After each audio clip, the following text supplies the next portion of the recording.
not gonna apologize for my hair because that's just how it is. So, hi guys, I'm MxRheyRhey and welcome to my studio a little bit. We're going to be doing something, sorry, posture. We're going to be doing something a little different today. I'm going to hold an experiment. So, for the last couple of days off screen, I have been making my own paper. This is about a stack of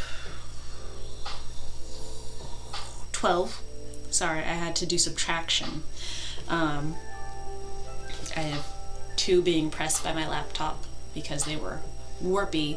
I have 2 that are out drying later for the experiment, and then this is all of the rest of the paper that I have flattened in the overnight previously.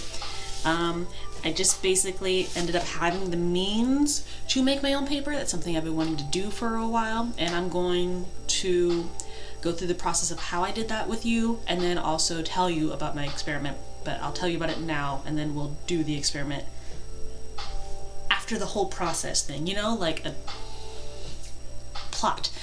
With making my own paper, it's a little thin, it's very thin.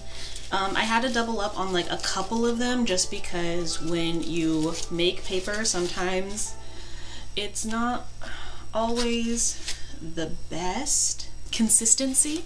That will always be my problem. There's like little pockets that are thinner than the others, and that just won't do with watercolor paper, you know? Especially since as soon as these touch water, they turn back into pulp. So they're good for like writing, maybe ink work, but watercolor is no. So what I did is I bought some watercolor multi-sizing.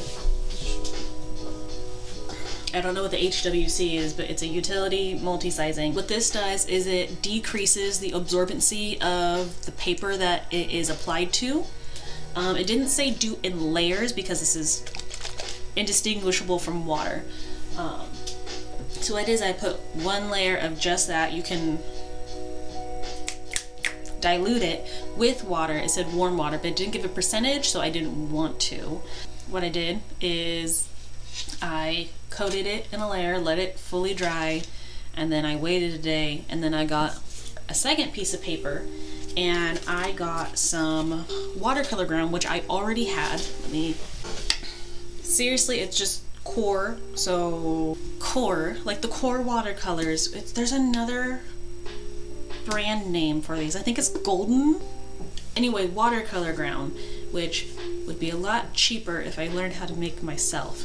But I applied it to another piece of paper, one that was not double. I don't think that one was doubled either. This one is very thin, and I put 2 layers on this one. Just so it doesn't, like, you know, thicken the paper too much. I was thinking, actually, earlier, sorry, I like to move and talk at the same time. I was thinking a little while ago, so this isn't part of the experiment, I could also probably get some gesso.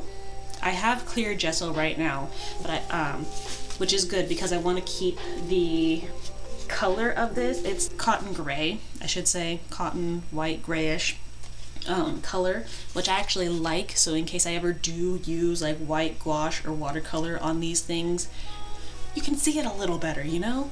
I was thinking, after my explanation, if I could put some clear gesso on here, and I could probably also use this for my oil pastels and have some pastel paper, which has some grit to it, because some of the other paper that I've been using for oil pastels, which is mixed media paper, which I like better, but it's still too smooth for me. I want to see what having texture is like for oil pastels. So I was thinking, if I can get the whichever watercolor grounding for my paper to work and the gesso to work with these, I could have my own pastel and watercolor paper, and I think that would be so neat. Before I get too carried away anymore, I'm gonna go through the process with you. It's not gonna be very like comprehensive. I'm just gonna try to explain it the easiest I can, and then we're gonna try to quickly get to the experiment of testing out which paper is better, the Holbein liquid sizing or the core.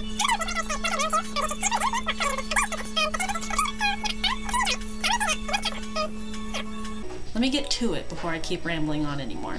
Hi, it's a different day because I'm a mess, but I have today to do this. So here is the workstation.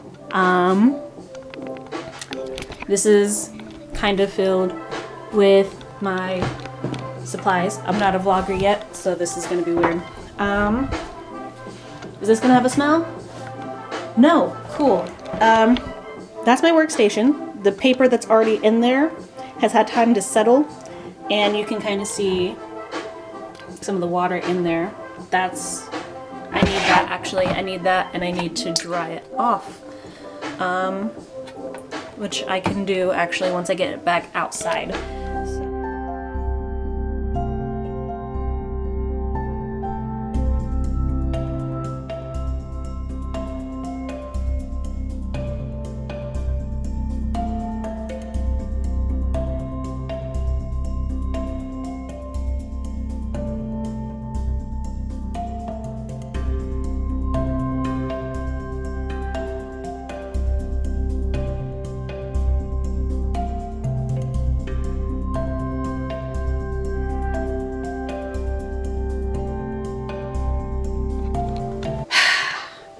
Needed that. I needed my tub, my mini tub. This is my material. I am fortunate enough to have a mother who owns a paper shredder and decades worth of old taxes. So I asked her, hey, instead of throwing away all of that paper, do you mind if I recycle it? And she's like, yes, please, dear God. I have dozens of these bags. So I have confetti. I find this helps me a lot because you need the paper to be shredded. I thought I was going to do an overall narrative. I still might. But I need my bucket. Here's my prep station. It's literally a blender, a tub, some paper, and water. Yes, this is actually my tub. I do like soft peppermint candies. I do like the classic candies, much like a grand person. So here's my methods. I take a very big cup. I use this for my dry. I scoop it in. I do little portions at a time because I don't want to overwhelm the blender. I do small batches of 1.5 cups to 2 cups of paper in the blender at a time. And if you're wondering, this is, don't throw the paper on the ground, Rihanna. This is around 6 cubic cups of paper pulp. Pulp is a bit like rice when you cook it. You want a 1-to-1 ratio plus like 1/4 cup of water, because some of it will evaporate when it's cooking. You want that 1/4 cup of, I want that 1/4 cup of water in here just to make sure that the paper has every chance it can to oversaturate with water, because that will help the fibers fall apart and then just blend into a fibrous pulp.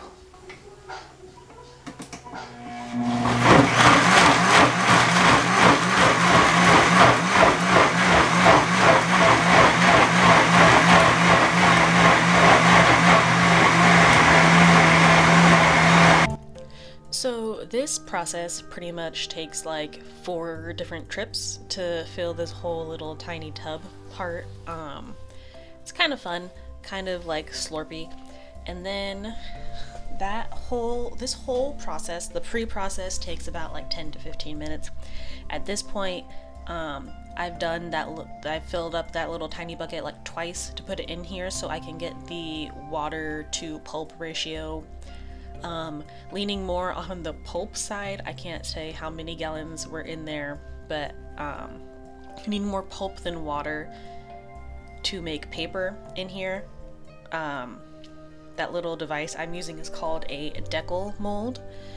It's really actually just a screen printing, like the shirt printing screens, but like an 8x10 and small, so I can get normal sized paper.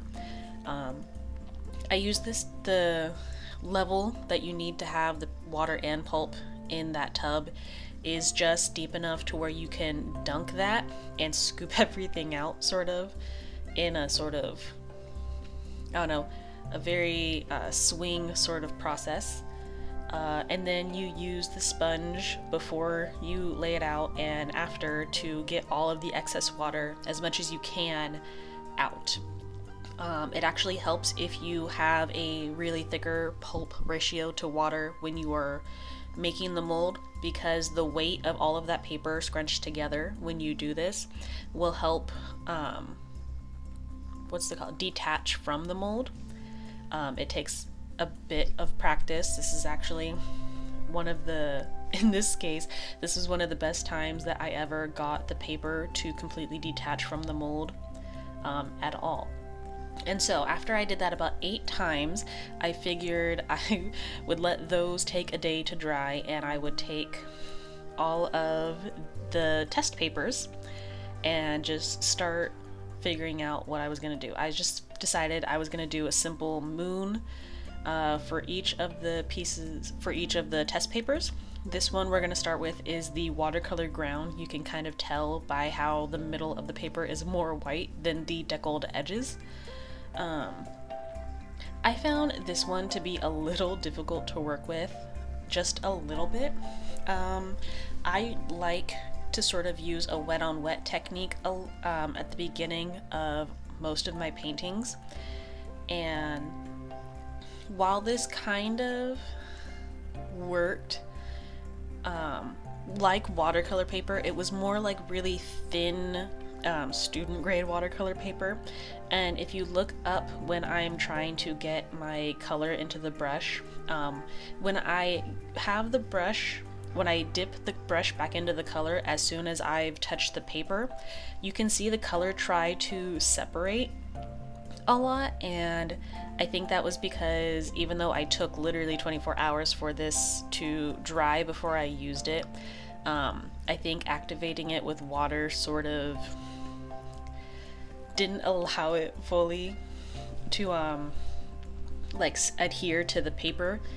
I guess some of it was getting into the color itself, and then it was making the texture of my paint granulated and different, and it was just kind of hard to work with. I felt like I had to pull the color back in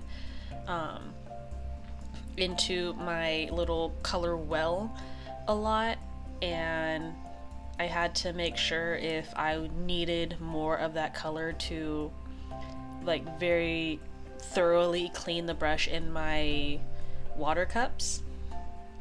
I'm actually really, in this particular moon landscape painting, it's not really a landscape, just a painting of a moon and the sky, I felt like it was kind of difficult, just a bit, because I felt like I had to work even harder to get the desired like effect that I needed, just to like, there was no way I was going to be able to accomplish what I wanted to in the very beginning, which was get the whole paper wet, wet enough, and then just swish the color all around. You can see I'm really trying to work the color onto the paper and just try to get like a full even coverage. It wasn't the best, and I was also trying really hard not to like tear a hole into the paper, because I could tell while I was painting that this wasn't gonna work. Some of the color itself was bleeding through. I could just feel it, and you can tell in the texture just above your left side of the moon that the paper is absolutely absorbing all of the water and color. and it is acting like you are painting on printer paper instead of watercolor paper. And while this effect, like it's like I added salt, can work in some cases, it wasn't what I wanted to work at the time. So here, I guess when I'm adding like the least amount of water as possible and just trying to put down color, it's working. But when my technique uses kind of a decent, I want to say a decent to a lot amount of water, thin paper with watercolor ground just placed on top of it, even 2 coats, because I put 2 coats of the watercolor ground on there, if I didn't mention that earlier. It just isn't, I tried to get it to work and I got it to look kind of decently enough for myself, but I was, excuse me, I didn't like, granted, this is Arteza watercolor that I'm using and they're not the best quality paint, but I didn't like that I could see the brush strokes. That's usually my MO, but like this, in this case, it just didn't seem on purpose. It seemed like I was just trying to put down color everywhere and like thinking halfway through, oh, what am I gonna do? What am I gonna do? Oh, I'll do this, sort of. Like, it looks unplanned and haphazard. And you can tell as I'm trying to pick up the paper, it is so soaking wet, and that bleed through is exactly what you can see on the other side. Like, it's not working. Maybe if this were on a thicker paper, because I think this is one of the ones that just wasn't consistent, and one of the ones that like I pulled from the tub at the end, so the paper ratio was thinner. But still, like with watercolor ground, you're supposed to be able to paint on top of it once it's fully dry, and this just didn't work for me. I don't know what else to say. So when it comes to this next piece, this is the one that I had completely soaked in that multi-sizing liquid from Holbein, made in Japan. I feel like this one has actually a better consistency than the other paper with the watercolor ground on it, so it was like thin, and with the watercolor ground on top of it, it was just too easy for it to bleed through.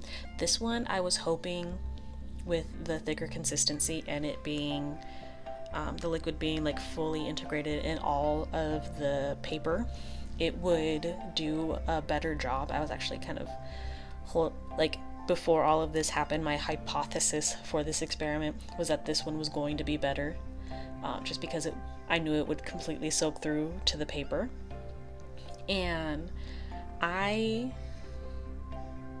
soon as I put the paint down on the paper, I did feel immediately better that it didn't feel gunky. Listening back to what I was saying before, because I was doing this in sessions, I feel like I should say, I'm not saying anything against these products themselves. I sound harsh because I'm judging my own paper being used with the products. I've used the watercolor ground before with some cardboard and other watercolor paper, and it worked great. Like, it worked with paper that was already watercolor. So like, that was fine. It's just I'm realizing that I'm using this watercolor ground with very thin napkin consistency paper. So of course this isn't going to work fully, and I'm not expecting this to be like professional grade watercolor paper just yet. I'm still experimenting. This is like my prototype to work with. But yeah, so but that compared to this paper, it worked so much better. I didn't feel like I had to work in the paint into the paper very much, because I was just going on the paper. It had a better texture to me. I guess I don't really like the gritty texture to paper, but this one, it still had its points in the paper where it was a little too thin to work with, but it was more consistent in this case, and it didn't affect the paint in my wells at all. So I was really happy with that. And even in some cases, like the paper pattern you see in like the paper grain pattern you see in the paper looks really nice if like with the right kind of style and like look you're going for. Something like this could be completely great and perfect and beautiful. I was just really distracted by that while I was just literally drawing color around a circle to look like a moon. So but this one did impress. I was immediately happier with this version of making watercolor paper than I was with the other. And when I turned it around just to check the bleed through, I was really relieved. You can see with like me